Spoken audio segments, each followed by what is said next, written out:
राधा कृष्ण। पिछले अध्याय में हमने सुना योग माया ने कंस को कह दिया है कि तुझे मारने वाला जन्म ले चुका है और इस डर से कंस ने सभी बालकों का वध करने के लिए अपने राक्षसों को आज्ञा दी है। अब सुनते हैं भगवान कृष्ण का जन्म उत्सव। जन्मे पुत्र यशोदा माई, नंद बाबा गर्गवे पधाई।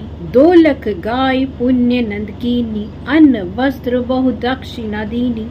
श्री सुखदेव जी बोले, हे राजा परीक्षित, बाबा नंद राय बड़े उदार हृदय और मनस्वी थे।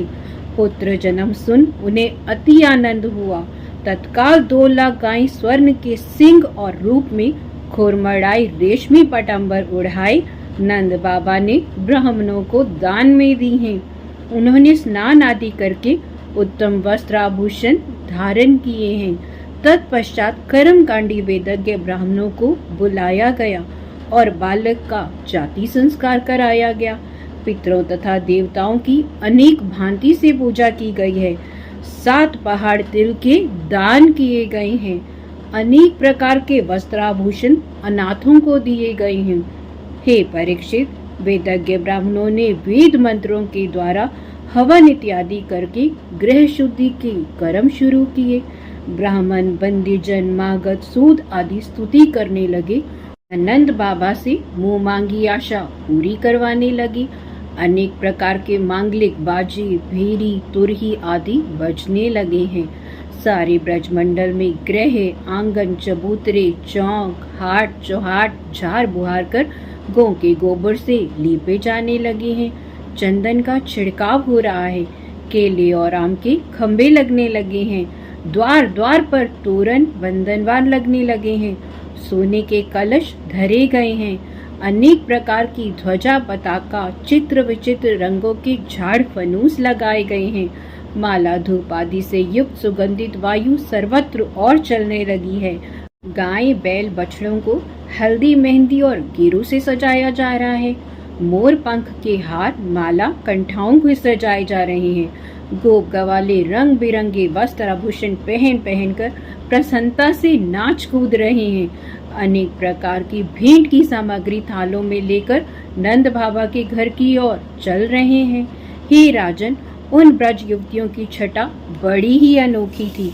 वह यशोदा के निकट जाने के लिए आतुर हो रही थी। वे झटपट अपने अपने घरों से चल पड़ी हैं। उनके मुख पर प्रसन्नता खिल रही है। उन पर लगी हुई कुमकुम केसर की भांति प्रतीत हो रही है। और वहां जाकर उन्होंने अक्षत दधी और तेल का मिला हुआ पानी छिड़काव कर नवजात शिशु को चिरंजीव होने का आशीर्वाद देने लगी और नाचने लगी हैं। भगवान श्री कृष्ण समस्त संसार सागर के स्वामी हैं। उनकी शोभा माधुर्य और वात्सल्य अद्वितीय और अनंत हैं। उनके जन्म उत्सव में अनेक प्रकार के मांगलिक बाजे बज रहे हैं तथा नंद बाबा ने दान पुण्य में अपनी समर्था को त्याग दिया है। गोप वाले तथा गोपियां सब मतवाले हो रहे हैं। मली मली माखन मुखन से ब्रज ग्वाला हर्षाय, ददी गोरस के फाग सो भई कीच ब्रज माही, बोलो श्री राधा कृष्ण की जय। परस्पर सब गोपियां माखन गोरस फेंक फेंक कर आनंद उत्सव मना रही हैं। ब्रज में दही दूध की नदियां बह रही हैं। नंद बाबा ने गोप ग्वालों को मुंह मांगी वस्तुएं भेंट की हैं। सूत मागध और बंदीजन आदि भी यथा योग्य पुरस्कार पा रहे हैं। नंद बाबा ने परम सौभाग्यवती रोहिणी जी का बहुत सत्कार किया है। मैं कहाँ तक कहूँ, उस समय ब्रज में रिद्धि सिद्धियां आकर क्रीड़ा करने लगी हैं। लक्ष्मी जी अपने स्वाभाविक गुणों से वहां अपने पति श्री कृष्णचंद्र के निकट रहने लगी हैं। हे परीक्षित, कुछ काल पश्चात नंद बाबा ब्रज की रक्षा का भार दूसरे गोप ग्वालों को सौंपकर राजा कंस का सालाना कर चुकाने के लिए छकड़ों में दधी दूध घृत भरकर मथुरा को चल दिए हैं। जब वे कंस का कर चुका देते हैं तो उसके बाद एकांत स्थान में जाकर वसुदेव जी से भेंट करते हैं। वसुदेव जी को देखकर नंद जी अति हर्षित होते हैं। उन्हें कंठ से लगा लेते हैं। नंद बाबा भी प्रेम में विह्वल हो रहे हैं। नंद बाबा ने वसुदेव जी का सत्कार तथा स्वागत किया। पूछे ही नंद क्षीण कुशलाता, भड़ी भई एक आनंद बाता। श्री वसुदेव जी बोले, हे भाई नंद जी, हमें बड़ी प्रसन्नता है कि भगवान ने तुम्हें एक पुत्र देकर तुम्हारी आशा पूरी की है। तुम्हारी अवस्था ढल चुकी थी, अब तो कोई संतान की आशा भी नहीं थी। यह बड़ी सौभाग्य की बात है कि बहुत दिनों बाद हम बिछड़े हुए प्रेमी आज इस लोक में मिले हैं। यह बड़ी रंज की बात है कि हम दोनों कभी एक साथ नहीं रह सके। हमें अपना अपना प्रारब्ध भोगना पड़ा है। यह प्यारे नंद जी, आप इस समय जिस वन में रह रहे हो, क्या वहाँ पर घास फूस तृण आदि पर्याप्त मात्रा में होते हैं? वहाँ पर पशुओं को किसी प्रकार का कोई रोग तो नहीं है? मेरा पुत्र अपनी माता रोहिणी के साथ आनंद से तो है। वह बालक तो तुम ही को माता पिता मानता होगा। मेरी अन्य पत्नियां प्रसन्न तो है ना? उन बेचारियों ने महान कष्ट भोगे हैं। मेरे सभी पुत्र कंस ने मार डाले।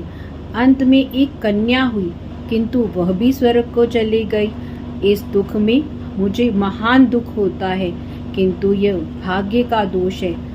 वासुदेव कहे जाओ गृह ताता, ब्रज में होए नित्य उत्पाता। बालक ढूंढ कंस मंगवा, दुष्ट उन्हें तत्काल नसावे। इसीलिए हे नंद जी, अब आप शीघ्र ब्रज को लौट जाएं। अब आप यहाँ ना ठहरे, क्योंकि दुष्ट कंस ब्रजवासियों के पीछे हाथ धोकर पड़ा हुआ है। उस राक्षस ने अनेक रूप बना बनाकर ब्रज के बालकों की हत्या कर डाली है। श्री सुखदेव जी बोले, हे परीक्षित, वसुदेव जी के इस प्रकार कहने पर नंद जी ने तुरंत अपने छकड़ों को जोड़ा और गोकुल की ओर चल दिए। श्री सुखदेव जी बोले, हे परीक्षित, वसुदेव जी के इस प्रकार कहने पर नंद जी ने तुरंत अपने छकड़ों को जोड़ गोकुल की ओर प्रस्थान किया। अगले अध्याय में सुनेंगे पूतना वध। राधा कृष्ण।